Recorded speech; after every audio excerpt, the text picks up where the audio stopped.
Hello, everybody. How you doing? I haven't been on here for a couple of days now. I was actually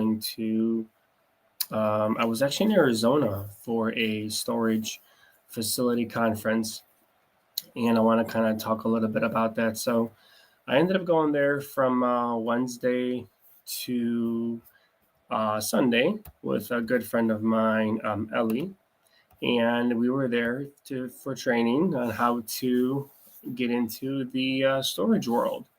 And it was very interesting because it's something that I wanted to learn. It was something that was interesting to me, and taking a look at more of the commercial space, as I am currently looking into, RV parks and multifamily and mobile home parks. Why not add a little bit of storage facility units? So, kind of wanted to give you a little bit of a background on that. So, Ellie had reached out to me out of nowhere and said, "Hey, man, I got these tickets. I'm going by myself, and I was wondering if you want to come with me to the storage unit conference." And I was like, "Yeah, let's do it." It's just a couple days. We'll split the fees, we'll split the costs, and we'll enjoy and educate ourselves and get some knowledge on storage facilities. So really awakened the way I think about different commercial properties now, and how to evaluate them and how to underwrite them. But overall, it was a great conference. We met a lot of really good people that are already in the storage world. And what's cool is there's actually a guy that was there that is from Chicago, Illinois. And the funny thing is, his office, and he lives like 15 minutes away from my office, so it's really cool. So we're gonna go ahead and grab some dinner, maybe some lunch, and catch up and see how we can work together and potentially acquiring some storage facilities. So a couple of things that I've learned is the value add in storage facilities and what you're really looking for, which is very interesting, and the differences of what RV parks and mobile home parks, kind of similar but a little bit different, because, as you know, storage units are just a simple box, and your people are paying rent for it, and you got to make sure you're looking at the market and seeing what the market's doing, and making sure you're buying it at the right price as well, that you're not overpaying, and always making sure that you know why the units are filled, why they're not filled, what's going on, is it the marketing? But what I realized is, and what I've learned is that storage facilities, a lot of it is just the operations and marketing aspect of it. So if you really want to get into the nitty gritty, you're looking for, you're basically looking for a mom and pop shop storage facility that it doesn't really have too much technology, probably doesn't have an automatic gate, it doesn't have the new softwares.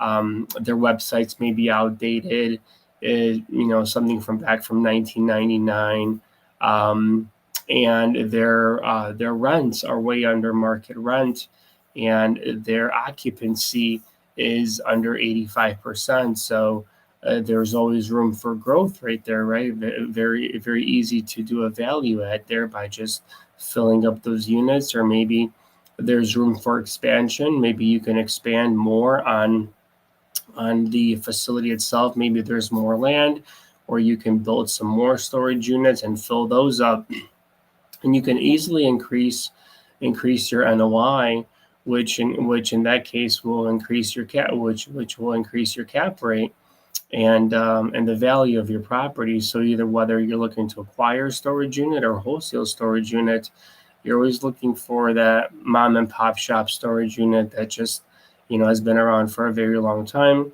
and they're ready to kind of move forward and move on, and possibly go ahead and give you the business. But the thing is, it's a more of a people business. So what I'm starting to realize is, like, all these RV parks and mobile home parks and everybody else, especially if they're going to give you any sort of seller financing, they're going to want to know that they're leaving it to somebody that knows how to operate them, understands the business, and is going to take the business to the next level.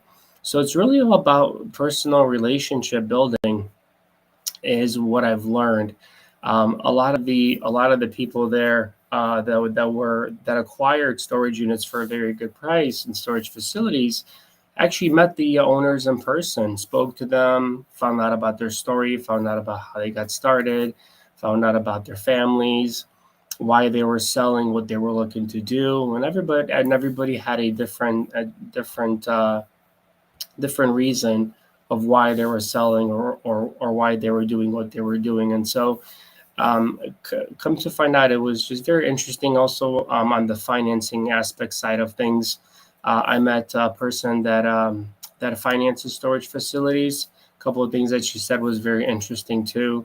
That you can actually go through SBA, you can go through private, which is fantastic, and they specialize in that. So it's very good to have a contact where you can get that from. And she said, you know what, just as long as the story makes sense, right? So you gotta tell them, hey, what are you gonna do with the storage unit? So the storage unit cash flows. Make sure it has the DSCR.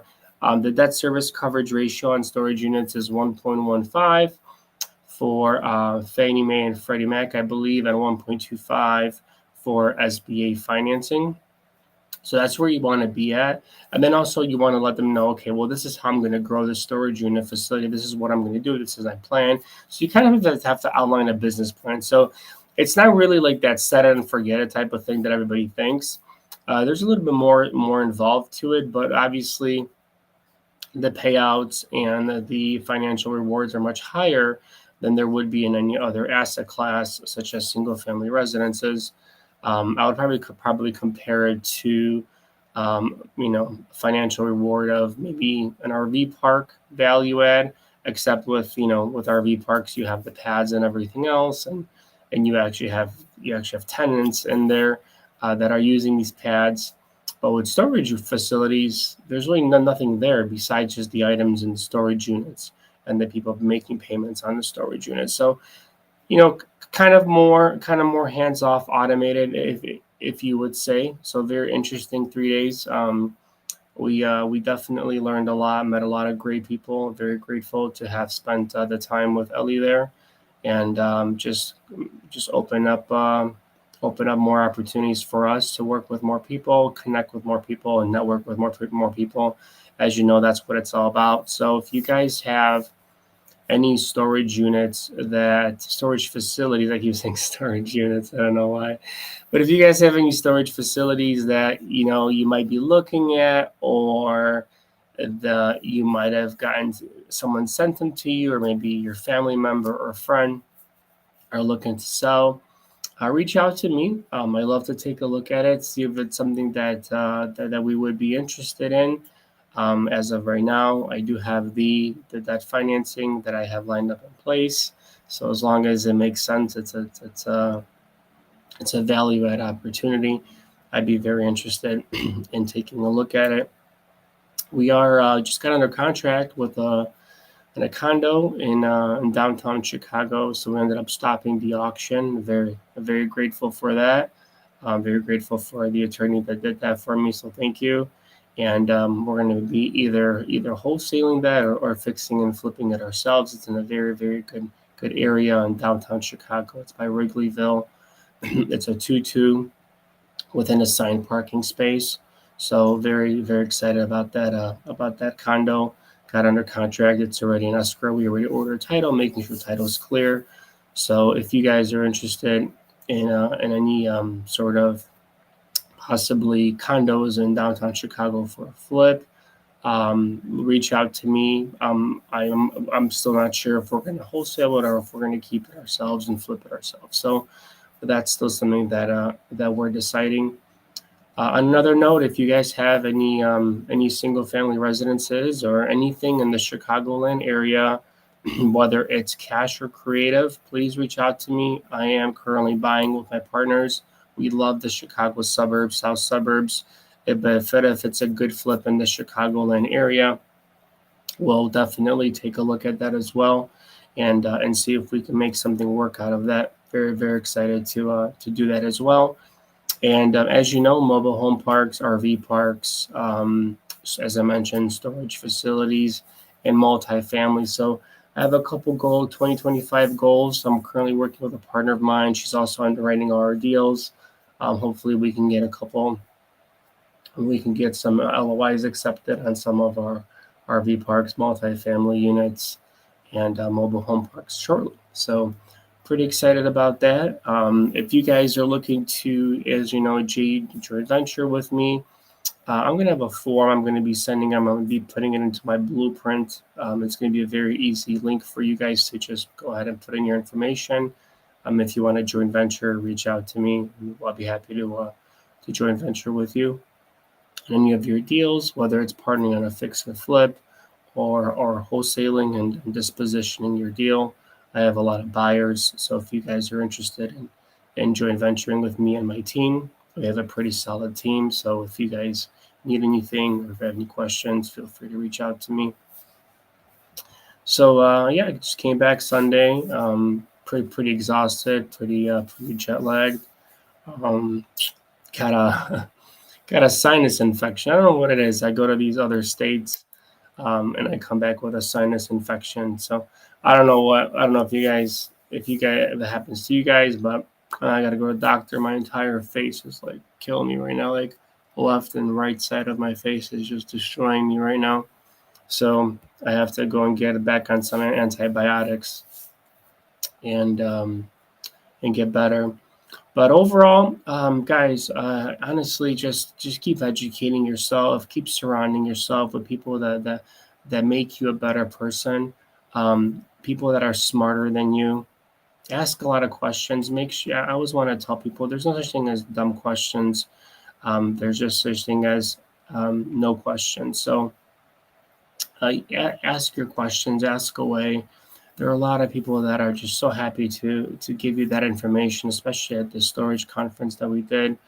And it was great. People were answering questions and giving each other advice. Everybody was there for the same reason, trying to obviously. A lot of them are have W-2 jobs, trying to get out of the rat race, trying to build a legacy for their families. And I really enjoyed that, talking to a lot of people, hearing their stories, hearing their backgrounds and what they're looking to do. And so just really a good way of getting more information. So as I fly around quite a bit to these conferences, to these meetings, but each time thank you, Oscar. I appreciate that, brother, for the love of the of my setup. Thank you, thank you. So as you guys know, I fly around a lot. I meet new people, and I network a lot because I just never know when I come across a deal. I have that person on speed dial saying, "Hey, I got this deal. You want to work it together?" Or maybe they're a buyer of that deal, whatever the case may be. So the more hands I shake, the more money I make, right? So that's a little thing that you wanna you wanna say to yourself all the time. Maybe write it down on a little board because that is God's honest truth. The more hands you shake, the more money you make. So if you guys are a little bit scared about doing some social media, definitely encourage you guys to do that. I've been doing that, and I've been getting people to reach out to me and bring deals and all sorts of things, and we would maybe be making money together, which is fantastic. So with that being said, I'm gonna go ahead and stop this live and wish you guys a wonderful and blessed day. Hope you guys have a great day, productive day, and if you need anything, if you're looking to joint venture or any properties you have for sale. Oh, I did forget to mention with my co-living, right? So if you guys have any properties that are good for co-living, please let me know. PITI, which is principal, interest, taxes, and insurance, has to be at least under $2,000. I'm looking for at least 4 bedrooms, preferably 5 bedrooms, in the San Antonio area or DFW area, which is Dallas, Fort Worth, Texas. Always looking over there. Also, if and any of the properties that I'm looking at, I'm not looking for any flood in any flood zone, so I don't want anything with flood insurance. Right now, it's a hassle. They're very expensive, so if you have anything, I'm not interested in any flood and any properties with flood insurance. So With that being said, guys, I'm going to log off. And as always, stay creative, my friends. Love you guys. God bless.